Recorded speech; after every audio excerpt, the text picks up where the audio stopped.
जब जब मन की प्रतिकूल स्थिति तुम्हारे जीवन में आवे,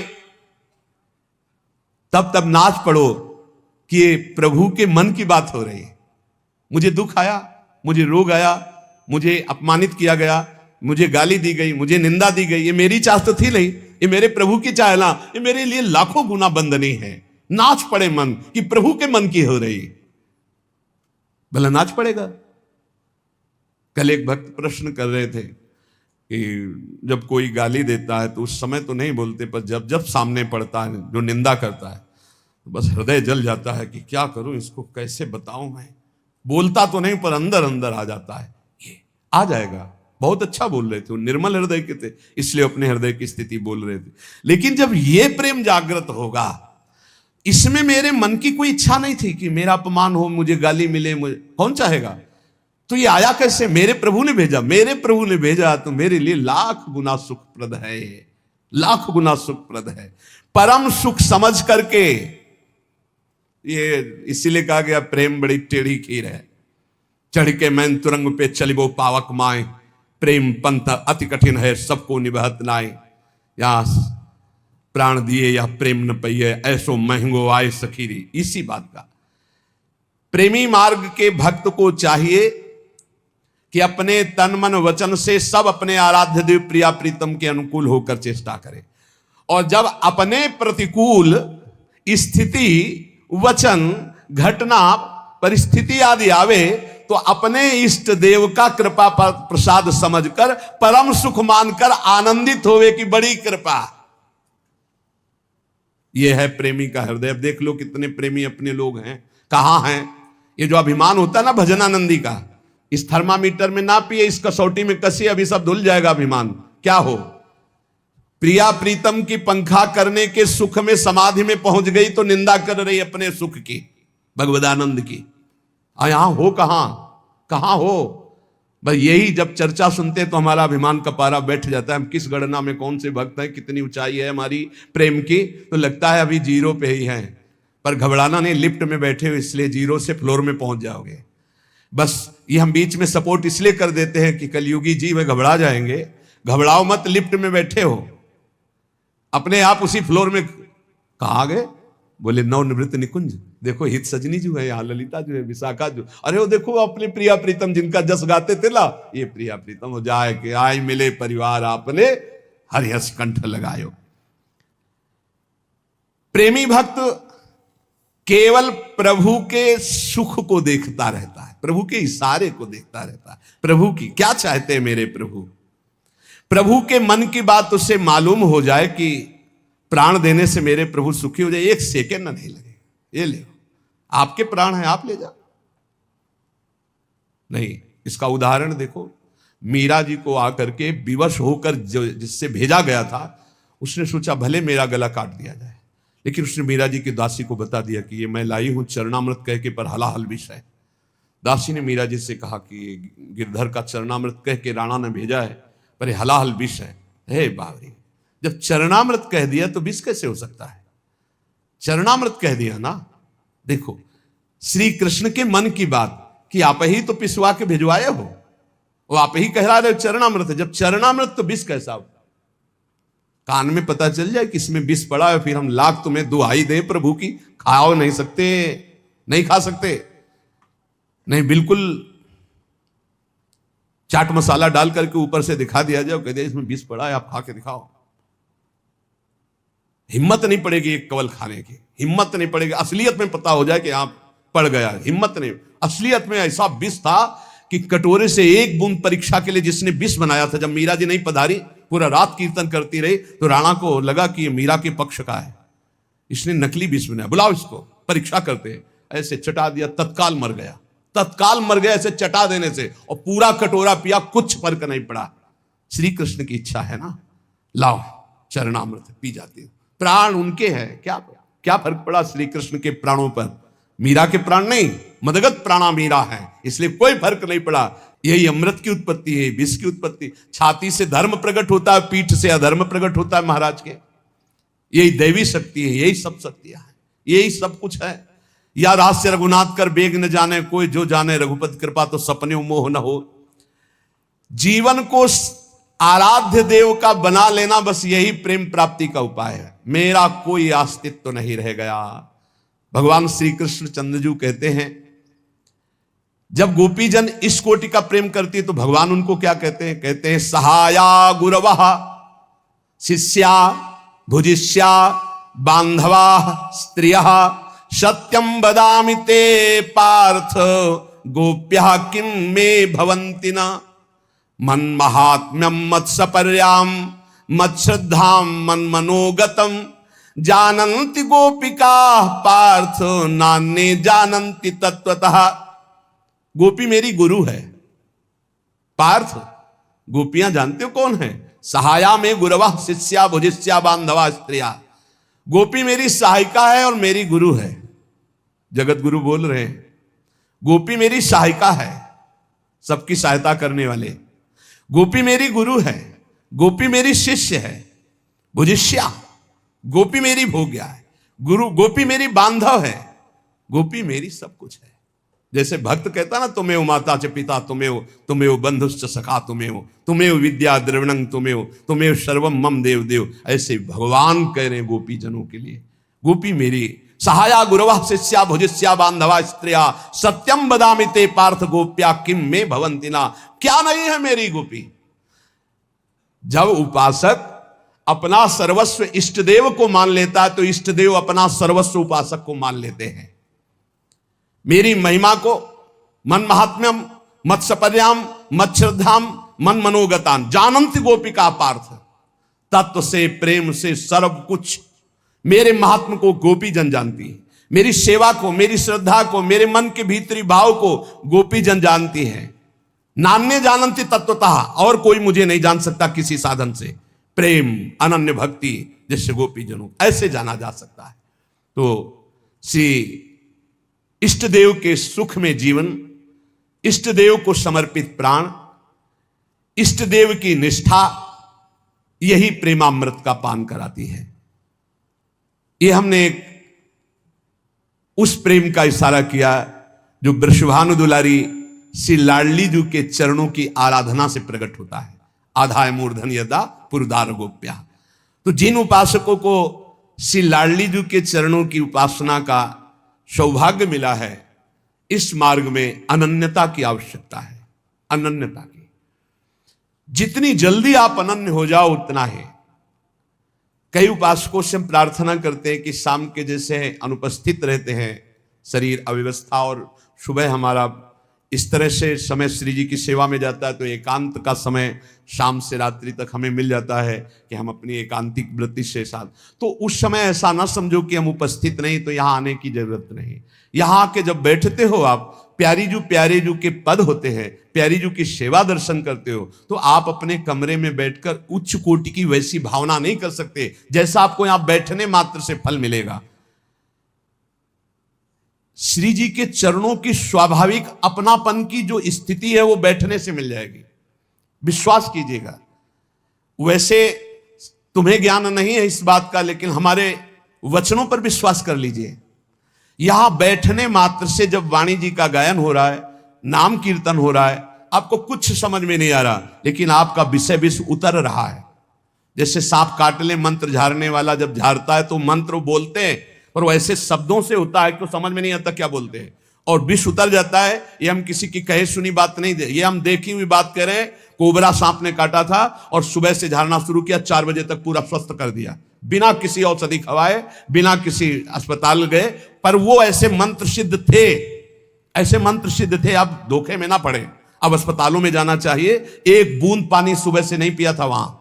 जब उनको पानी पिलाने की बात हुई, जलपान आदि कुछ, तो उनका इस गांव का पानी नहीं पीऊंगा, ये हमारे मंत्र की सिद्धि है। अगर हम लोगों ने पानी पी लिया तो काम नहीं करेगा मंत्र। और देखा था 4-6 घंटे के अंतर्गत कोबरा सांप से पूरा शरीर नीला होने जा रहा था, नीम के पत्तियों से झाड़ झाड़ करके। ये हम किसी कही सुनी बात नहीं कह रहे और ये देखी हुई बात कह रहे हैं, बिल्कुल हम प्रमाणित बात कर रहे हैं। पर वो मंत्र नहीं समझ में आ रहे थे क्या, पर विष उतर रहा था ना। ऐसे ही आप यहां बैठे हो, पता नहीं चल रहा क्या गा रहे हैं, पर वो आपका विष उतर रहा है मायाकृत, और आप निर्मल हो जाएंगे पक्का। हरिवंश महाप्रभु कहते हैं, जय श्री हरिवंश यथामति बरनत कृष्ण रसामृत सार श्रवण सुनत प्रापक रति राधा पद अम्बुज सुकुमार। जिसे अपने दुख की परवाह है, वो प्रेमी नहीं, वो स्वार्थी है, कामी है, प्रेमी नहीं। महान से महान दुख भी यदि प्रीतम को सुखी करने के काम में आता है तो लाख लाख वंदनीय है वो दुख जिससे प्रीतम मुस्कुरा दे। यह है प्रेम। प्रेम को समझो। और ऐसे प्रेम समुद्र का सार मूर्ति हमारी श्री लाडली जो है, हम राधा राधा ऐसे नहीं कहते, समझो। जो दुख हमारे प्रीतम की मुस्कुराहट का काम करे वो करोड़ करोड़ ब्रह्मानंद से भी बढ़कर हमें सुख रूप है। इसीलिए जोई जोई प्यारो करे सोई मोई भावे। कहना अलग है, रहना अलग है। इसमें रहना अलग है, कहना अलग है। कितनी बड़ी बात है। वो महान दुख जिससे मेरे प्रीतम मुस्कुरा दे तो करोड़ों ब्रह्मानंद से भी बढ़कर हमारे लिए सुखप्रद है। इससे सिद्ध होता है कि प्रेम में निज सुख की चाह नहीं रहती। सहज अभाव है स्वसुख वांछा का, केवल अपने इष्ट सुख के लिए। इसीलिए भगवान प्रेमियों के सदैव ऋणी रहते हैं। गोपी जनों से कहते हैं मैं तुम्हारा ऋणी हूं। भगवान कहते हैं मैं तुम्हारा ऋणी हूं। क्यों ऋणी रहते हैं प्रेमी जनों से? क्योंकि प्रभु का एक सिद्धांत है, ये यथामाम प्रपद्यन्ते तास तथैव भजाम्यहम् में हम। चलो मान गए महाराज आपका सिद्धांत। अब प्रेमी सर्वस्व त्याग करके प्रभु के सुख के लिए भज रहा है, प्रभु के सुख के। हम राधा बोलते हैं प्रिया प्रीतम के सुख के लिए, अपने सुख के लिए नहीं बोलते। रसदात्री धा रस धारण करने वाले युगल सरकार राधा नाम में विराजमान है, हमारा जीवन सर्वस्व है। जब हम राधा बोलते हैं तो प्रिया जो हमारी तरफ देखती हैं, राधा आसक्त लाल जो देखते हैं, और दोनों मुस्कुरा देते हैं। उनकी मुस्कुराहट देखने के लिए हम राधा राधा बोलते हैं, अपने सुख के लिए नहीं। हमारा कल्याण हो जाएगा, हमारा मंगल हो जाएगा, हमारी कामनाओं की पूर्ति हो जाएगी। ये तो सब बहुत पीछे बातें हो गई। समझो भगवान का यह सिद्धांत यहां पास नहीं होता प्रेमियों के आगे, इसीलिए ऋणी है। भगवान कहते हैं पूरा हिसाब करता हूं बराबर। ये यथामाम प्रपद्यन्ते तास तथैव भजाम्यहम्, यहां फेल हो गया सिद्धांत। कैसे? तभी उनको बोलना पड़ा मैं ऋणी हूं तुम्हारा, मैं तुम्हारा ऋणी हूं गोपियों। क्यों? क्योंकि जो प्रेमी होता है उसका कोई सुख नहीं होता, और वो प्रभु के सेवा सुख के लिए प्राणों को न्यौछावर के लगा है। अब वो बदले में सुख देना चाहते हैं, उसको कोई सुख की चाह ही नहीं है। अच्छा ये चले और सुख देने, तो वो उनके सुख में सुखी है, तो पलट करके और उनको सुख मिलेगा, तो फिर ये ऋणी ही बने रहते हैं। ये ऐसा हिसाब नहीं कर सकते। ये यथामाम प्रपद्यन्ते तास तथैव भजाम्यहम्। तब ये हाथ जोड़कर कह रहे गोपी जनों से कि मैं तुम्हारा ऋणी हूं। क्योंकि ना तो इनको मुक्ति चाहिए, ना इनको कोई सुख चाहिए। ये चरम सीमा की निष्कामता में अपने प्रीतम सुख में बलिहार, तो दे तो क्या दे जब कुछ देने को। अच्छा सबसे ज्यादा सुख होता है जब प्रिय वस्तु दो, और प्रिय वस्तु है इष्ट देव को सुख देना, उनका इष्ट देव को प्रसन्न रखना, और वो प्रसन्न है, वो सुख है इष्ट देव। अब इष्ट देव देवते उनको क्या दें? क्योंकि वो सुखी होंगे, यही उनका सुख है। तो सुख जब और बढ़ेगा उनका, तो ऋणी तो होते ही चले जाएंगे। वो कभी नहीं उऋण हो पाते। तो क्या करते हैं? अधीन हो जाते। अहम भक्त पराधीनो, हिसाब नहीं दे पाए। ये यथामाम प्रपद्यन्ते तास तथैव भजाम्यहम् गीता जी में कहा है, ये साधारण भक्त असाधारण भक्तों में, लेकिन प्रेमी जनों में नहीं। प्रेमी जनों के लिए ये श्लोक है, अहम भक्त पराधीनो अस्वतंत्र इव द्विज। मैं बिक गया हूं, मैं स्वतंत्र नहीं हूं, मैं अधीन हूं इन प्रेमी जनों की, ऋणी हूं। यह है राधा किशोरी के चरण रज के प्रताप से उदय हुए प्रेम का स्वरूप। शांत दास्य वात्सल्य सख्य आदि को जैसा चाहते हैं वो हिसाब कर सकते हैं, लेकिन विशुद्ध प्रेमी ये हिसाब नहीं कर पाते। प्रभु हिसाब ले, क्योंकि इनका हिसाब प्रभु ही है, प्रभु का सुख ही है। क्या देंगे? आपका सुखी होना ही हमारा सुख है, तत्सुख। ये बहुत ऊंची बात। इसीलिए प्रिया प्रीतम अधीन होकर रसिकों के संग डोलते रहते हैं। छिन छिन बिहरत संग छिन छिन निरखत प्रेम भरी, छिन जस कहत अभंग ये जो कृपा हरिवंश की। न पारे हम निर्वद्य संयुजाम सुसाधु कृत्यम विबुधायुषापि वह, या मां भजन दुर्जर गेह श्रृंखला समृष्टि तद वह प्रतियातु साधुना। गोपियों, भगवान गोपीजन से, मेरे लिए उन घर गृहस्थी की बेड़ियों को तुमने तोड़ा जो बड़े बड़े योगी यति भी नहीं तोड़ पाते। भगवान कह रहे हैं बड़े बड़े योगी यति भी नहीं तोड़ पाते। अब आप जरा यहां थोड़ा दर्शन कीजिए। योगी यति घर गृहस्थी छोड़कर गुफाओं में रहते हैं, उन्हें योगी यति कहते, और गोपियां घर में रह रहे हैं। परिणाम योगी यति के लिए श्री कृष्ण को बोलना चाहिए कि आपने उन घर गृहस्थियों की बेड़ियों को तोड़ दिया जिनको तोड़ना कठिन है। लेकिन यहां कह रहे हैं बड़े बड़े योगियों के लिए घर गृहस्थियों की बेड़ियों को तोड़ना कठिन, उनको तुमने तोड़ दिया। गोपियों से कह रहे, और गोपी रह रही घर में, गोपी घर को लीप रही है, धान कूट रही है, बच्चे खिला रही है, पति की सेवा कर रही है, लेकिन एक क्षण भी श्री कृष्ण से बिलग नहीं। यह है योग। उद्धव जी आए थे योग समझाने, तब यही कहा कि अभी तुम खुद नहीं समझे कि किसको योग कहते हैं। तुम समझते हो हम वियोगिनी हैं, देख हमारे रोम रोम में कृष्ण रमा है। तब उद्धव के होश उड़ गए और कहा कि मैं इस ब्रज की कोई लता गुलमौषधि बन जाऊं जिनसे महाभागवत गोपियों की चरण धूलि हमारे ऊपर पड़े। भगवान क्या कह रहे, जरा गौर से सुनो। भगवान कह रहे, गोपियों तुमने मेरे लिए घर की उन बेड़ियों को तोड़ डाला जिन्हें बड़े बड़े योगी यति नहीं तोड़ पाते। बड़े बड़े योगी यति नहीं तोड़ पाते। अंदर राग बना रहता है परिवार का। तुम्हारा यह मिलन सर्वथा निर्मल और महान निर्दोष उच्च अवस्था का है। भगवान कह रहे हैं मैं अपने सच्चिदानंद शरीर से, अमर जीवन से अनंत काल तक तुम्हारी प्रेम सेवा और त्याग का बदला चुकाना चाहूं तो मैं नहीं चुका सकता। अखिल कोटि ब्रह्मांड नायक परात्पर अजित को जीत लिया प्रेमियों ने, और वो हार करके बोलते कि मैं तुम्हारा ऋण नहीं चुका सकता, मैं तुम्हारा सदा ऋणी रहूंगा। हां, तुम चाहो तो अपने साधु स्वभाव से, अपने प्रेम से मुझे उऋण कर सकती हूं, मैं कभी उऋण नहीं हो सकता। मैं तुम्हारा ऋणी रहूंगा, मैं तुम्हारा ऋणी रहूंगा। ये बात है प्रेम की। पर ब्रह्म परमात्मा तत्व कह रहा मैं तुम्हारा ऋणी। इसीलिए जो प्रेमी जन होते हैं सब ने, उनके लिए सब कूड़ा करकट दिखाई देता है। रिद्धियां सिद्धियां धर्म अर्थ काम मोक्ष ये बोल रहे हैं, पर ब्रह्म परमात्मा क्या बोल रहे हैं? मैं दिव्य सच्चिदानंद शरीर से, अमर जीवन से अनंत काल तक तुम्हारे प्रेम, तुम्हारी सेवा, तुम्हारे त्याग का बदला चुकाना चाहूं तो नहीं चुका सकता। मैं तुम्हारा ऋणी हूं। तुम अपने साधु स्वभाव से भले मुझे उऋण कर दो, पर मैं तुम्हारा ऋणी हूं। ये अजित को जीत लिया प्रेमियों ने। प्रेम मार्गी भक्त को चाहिए जो किशोरी जी के चरणों की आराधना करते हैं, तन से, मन से, वचन से होने वाली सारी चेष्टा एकमात्र प्रिया प्रीतम को प्रदान करें, प्रिया प्रीतम के लिए करें। श्री भगवत ऋषिक जी महाराज कहते हैं यदि इस रस का पान करना हो, वृंदावन नित्य विहार रस का, तो कह रहे हैं प्रथम सुने भागवत भक्त मुख भगवद बानी, द्वितीय आराधे भक्ति व्यास नव भाति बखानी। कितनी ऊंचाई है इस रस की। तृतीय करे गुरु समुझी दक्ष सर्वज्ञ रसीलो, चौथे होई विरक्ति बसे बनराज जसीलो, पांच भूले देह सुधी छठे भावना रास की, सातवें पावे रीति रस श्री स्वामी हरिदास की।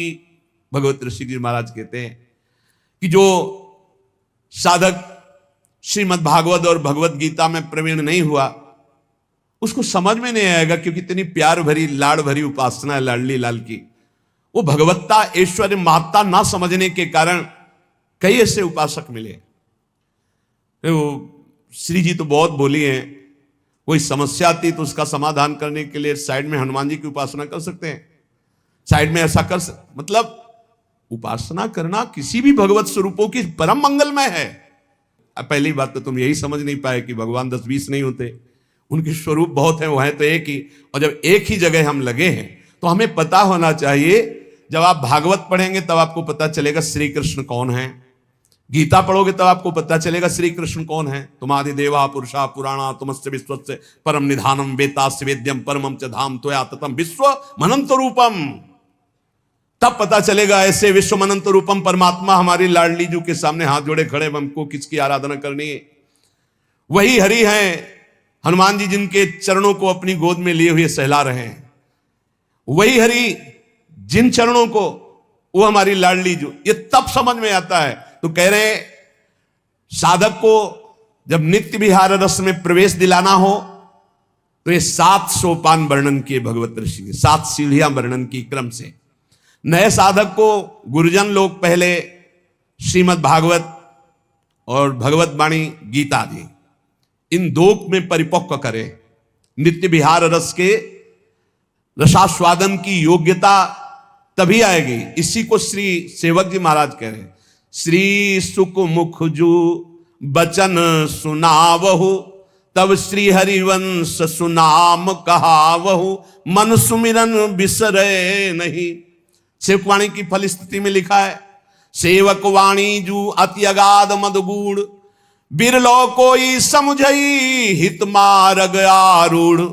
हित मार्ग आरूढ़ भाव भागवत मिले सब, 4 वेद सुस्मृति जो 4 अवगाह ले जब। तब पावे सेवक हृदय जो हित मार्ग उपदेशी, तब पावे सेवक हृदय। यहां कह रहे साधक को नित्य विहार रस का रसास्वादन कराने के लिए जब हम पूज्य गुरुदेव भगवान के समीप प्रथम गए थे तो सिंहासन में भागवत 2 खंड की विराजमान थी। प्रथम में जब दर्शन किया तो नाम सेवा और सिंहासन में भागवत विराजमान थी। और जब जब गए तब तक भागवत का पाठ कर, ये सुनाओ ये सुनाओ ये सुनाओ, बिल्कुल सिद्धांत से महाराज जी ने चला।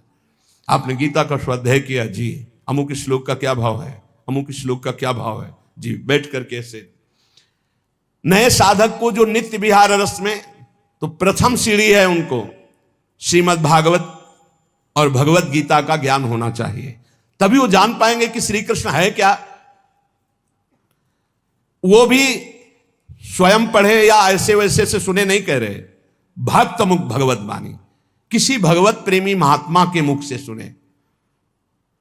अगर भगवत प्रेमी महात्मा नहीं है तो रहस्य की बातें नहीं खोल पाएगा।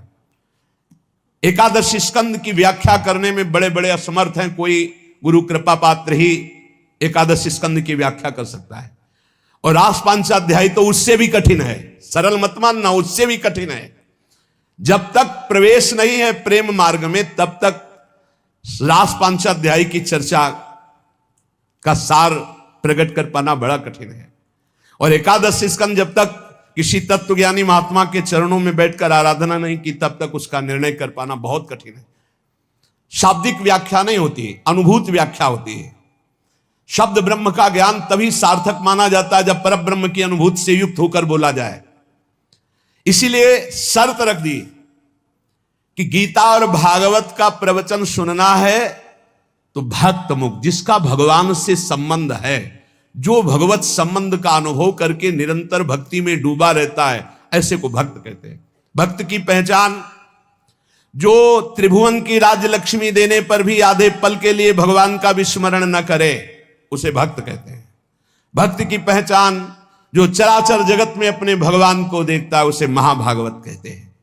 ऐसे भगवत दृष्टि वाले भगवत चिंतन परायण महापुरुष से श्रीमद् भागवत और भगवत गीता की चर्चा सुने। फिर दूसरा सोपान भगवान व्यास देव जी द्वारा जो बताया गया, श्रवणम कीर्तनम स्मरणम विष्णुपाद सेवनम अर्चनम वंदनम दास्यम सख्यात्म निवेदनम, ये नवधा भक्ति का अनुष्ठान करें। तीसरी बात, अब रसिक गुरुदेव की खोज करें। रसिक गुरुदेव जो लाडली लाल में आसक्त हैं, लाडली लाल के सिवा अन्य किसी की आराधना में जिनकी कोई भी कहीं भी स्पर्श भी नहीं, केवल लाडली लाल, उन्हें रसिक कहते हैं। रसिक तबई पहचानिए जाके या रसरीत छिन छिन हे में उपजे लाल लाडली प्रीति, बस लाड लाडली आनंद मोद में उमग करके लाल लाडली के जस सेवा में निमग्न जो महापुरुष हैं, इसलिए लिखा है कि खोज करें। भगवत ऋषि जी कहते तृतीय करे गुरु समूजी, गुरु को ऐसे नहीं कि प्रवचन सुना व गुरु बना लिया। ये देखना चाहिए कि हमारा हृदय मान रहा है इनको परब्रह्म की नहीं मान रहा। हम इतने दिन सत्संग कर रहे हैं, हम ये समझ पाए कि किस उपासना के मार्ग के पथिक हैं, इनके प्रवचन का क्या प्रभाव हमारे ऊपर पड़ रहा है, हमारा भाव इनके प्रति क्या बन रहा है, तभी गुरु मंत्र लेना चाहिए। ऐसे नहीं, ऐसे कई लोग आते हैं कि हमको कुछ समझ नहीं थी, उनका प्रवचन सुना, उनको गुरु बना लिया, अब श्रद्धा हो रही, अब क्या करूं। नहीं, ऐसे खिलवाड़ मत करो अपनी जिंदगी के साथ। तृतीय, करे गुरु समुझ दक्ष सर्वज्ञ रसीलो। कैसे गुरु होने चाहिए? भगवत रसिक जी कह रहे, दक्ष रसिक, रस देश में पूर्ण रूप से परिपक्व, प्रिया प्रीतम रसोपासना में पूर्ण ज्ञान, और स्वयं रसिक, रसास्वादन परायण, केवल ज्ञान ही नहीं रस क्षेत्र का, कि रस क्षेत्र का प्रवचन मात्र कर, उस रस में स्वयं डूबे हुए, उस रस में लगे हुए, और सर्वज्ञ, सब शास्त्रों का ज्ञान होना चाहिए जिससे हमारी हर शंका का समाधान हो सके। सर्वज्ञ, दक्ष, रसीलो, ऐसे गुरुदेव को अपने आराध्य देव की प्राप्ति के लिए वर्ण करे, गुरु बनावे। तीसरा सोपान, पहला सोपान भागवत गीता किसी भक्त के मुख से सुने, दूसरा नवधा भक्ति का अनुष्ठान करे, तीसरा रसिक गुरुदेव बनाए जो रस देश के मर्मज्ञ हैं, स्वयं रस में डूबे हुए, और चौथा, संसार के भोगों से विरक्त होकर श्री वृंदावन रजरानी का सेवन करे, या वृंदावन का आश्रय लेकर वृंदावन उपासना में संपूर्ण आसक्ति समेट दे, या संपूर्ण आसक्ति का त्याग कर वृंदावन वास करे। भगवत ऋषि जी कहते, चौथे होए विरक्त बसे बनराज जसीलो। जिसका अद्भुत जश है, ऐसे वृंदावन में संसार से वैराग्य धारण करके वास करे। दो प्रकार से वृंदावन वास होता है, एक होता है तन मन दोनों से, एक होता है तन संसार में है लेकिन मन वृंदावन में है, उसे वृंदावन की ही गति प्राप्त होगी। देखो, इसे लौकिक वृंदावन मत मानना, ये चिदानंद वृंदावन है, यही वृंदावन है, बस आराधना करो, यही है, कहीं जाना नहीं, प्रकाशित होना है, बस यही वृंदावन है। ये भूतल जोरी, आचार्यवाणी पर ध्यान दिया जाए, जय श्री हरिवंश विपिन भूतल पर संतत अविचल जोरी। हृदय भूतल पर तो नहीं कहना, विपिन भूतल, यही खेल रहे प्रियालाल। और जब हृदय इसी रज से पावन होगा तो यही प्रियालाल दिखाई देने लगे, बिल्डिंग सब गायब हो जाएगी। जैसे गुरुदेव, जब हम बाहर से देखते हैं तो पांच भौतिक तनुधारी दिखाई देते हैं, और जब हम उनकी द्वारा दी हुई दृष्टि से देखते हैं तो पुरुष शरीर नहीं होते, वो कुछ और पाए जाते हैं। तो वो दृष्टि जब आएगी तो ये जो पांच भौतिक दृश्य देख रहे हो, ये अंतर ध्यान हो जाएगा और आपको दिव्य वृंदावन दिखाई देगा। तो वृंदावन दो प्रकार से सेवन होता है, एक तन और मन दोनों से, अर्थात अखंड वृंदावन वास कर, और एक मन से। आपका सौभाग्य नहीं हो पा रहा कि प्रगट वृंदावन वास कर, लेकिन आप राधा चरणारविंद की शरणागत दीक्षा लिए, आप वृंदावन के अधीन हैं, वृंदावन का जस गाते, वृंदावनेश्वरी की उपासना करते, तो आपको वृंदावन ही प्राप्त होगा। अब इतनी भजन की स्थिति बढ़ावे, पांचवें भूले देह शुद्ध, छठे भावना रास की। ये देह शुद्ध भूलने के लिए चतुरासी जी बहुत समर्थ है। महाप्रभु ने खेलत रास दुल्हनी दुल्हो, सुनो न सखी सहित ललितादिक, निरख निरख नैनन किन फूलो, अतिकल मधुर महामोहन धुनि, उपजद हंस सुता के कूलो, थेई थेई बचन मिथुन मुख निसरत, सुनि सुनि देह दशा किन भूलो। ये जो प्रियालाल की रास विलास लीला श्रीमद चतुरासी जी है, केलीमाल जो है 42 लीला है, इनका अगर आप गुनगुनाते हुए गायन करते रहें तो ये ऐसी स्थिति प्रदान कर देंगी कि आप देह शुद्धि रहित हो जाएंगे। आप चिंता मत कीजिए, बहुत बड़ी सामग्री अपने पास है, बहुत बड़ी वस्तु है श्रीमद चतुरासी जी। ये प्रियालाल के मंत्र बहुत बड़ी वस्तु है, अभी स्वाद नहीं लिया इसलिए समझ नहीं पा रहे। पांचवें भूले देह शुद्धि, और उस भावना में जो थे थे बचन मिथुन मुख निसरत जब डूबोगे तो बोले छठे भावना रास की, वो रास का स्वरूप प्रकाशित होता है। तब अपना भी भावदेह प्रकाशित हो जाता है। और जब भावदेह प्रकाशित हो जाता है तो सातों पावे रीति रस स्वामी श्री हरदास। स्वामी जी महाराज का जो नित्य विहार रस, जो हित जो महाराज वर्णन करते हैं, बल्लवी सुकनक बल्लरी तमाल श्याम संग लागी रही अंग अंग मनोभिरामिनी। बहुत से ऐसे महान पद हैं जिनका नित्य विहार रस, उज्ज्वल रस प्रकाशित करते हुए अपने उपासकों को डुबोने के लिए पर्याप्त है। वो अपने सहचरी भाव से प्रिया प्रीतम की उस नित्य विहार नागरी निकुंजयन किसले दल रचित सैन कोक कला कुशल कुंवरी अति उदाररी सुरत रंग अंग अंग हाव भाव ब्रकुटि भंग माधुरी तरंग मतत कोटि माररी। ओह मुखर नूपुरन सुभाव किंकिनी विचित्र राव बीरम बीरम नाथ बदत वर विहार। अद्भुत खंडन अधर करत परिरम्भन चंद्र। ये अद्भुत, ये स्थिति जो नित्य विहार रस की, तब वो स्थिति प्राप्त कर पाता है। इसलिए उपासक अपने आराध्य देव श्री श्यामा श्याम की प्राप्ति के लिए सर्वस्व का समर्पण करते हुए, निरंतर नाम जप करते हुए, अन्य भावों से बचते हुए, प्यारी जू के भरोसे में दृढ़ होकर जीवन वृंदावन रज चरणामृत और नामामृत लीलामृत में डुबोते हुए काटे तो निश्चित प्यारी जू की प्राप्ति हो जाएगी। चिंता करने की जरूरत नहीं है। चिंतामणि प्रणमताम ब्रज नागरी नाम हमारी स्वामिनी जू है। शेष आगे श्री राधा वल्लभ लाल की जय।